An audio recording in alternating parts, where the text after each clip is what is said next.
11:11.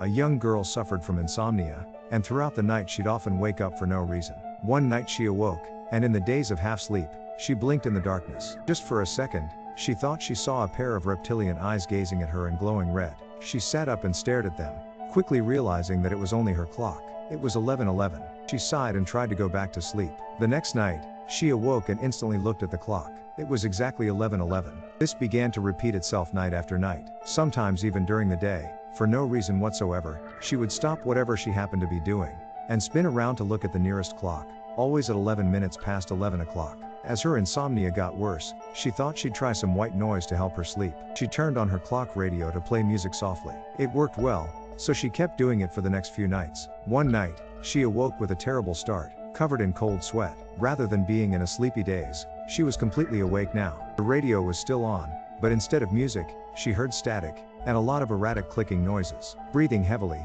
she stared at the glowing numbers. You know what time it was? Bang! Her heart nearly jumped out of her chest. The door had just slammed to her right, outside of the room. She heard a pair of inhumanly rapid footsteps running from the sound of the door slam, all the way around her, behind her head, and to her left. Another bang as a door was slammed shut. Her blood ran cold. Her bedroom was on the second story, and the wall behind her faced outside. There were no doors or floor there. Suddenly, she felt an urge to run. She didn't care where. She leapt from her bed and ran faster than she'd ever ran in her life. In what felt like less than the blink of an eye, she'd ran through the hall, down the stairs, out the door, and to the end of the street. She doubled over, panting. After a moment, she looked back at her house, at her dark bedroom window. She stared at it for a long, long time. When at last, she began to feel calm again, she carefully walked back to the house. She'd left the front door ajar, and a lot of cold air had gotten in. She closed it behind her and turned on all the lights as she made her way back to her bedroom. She hesitated the most as she turned on her own light. The room looked perfectly normal,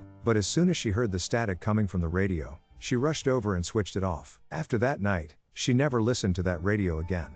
The girl didn't sleep a wink for many, many nights. She told only a handful of people what had happened. Her parents, a few of her friends. The responses were all more or less the same. It was just a dream, it only felt real. You were so tired, maybe you just imagined it? I believe you believe it happened. What you need to know is that this story is very true. To this day, the girl, well, she's a woman now, has never slept soundly. None of us know for sure what is so special about 11:11. But she did tell me this: whenever that moment strikes the clock, she feels the same strange sensation. She says it's just like that feeling you get when you know you're being watched.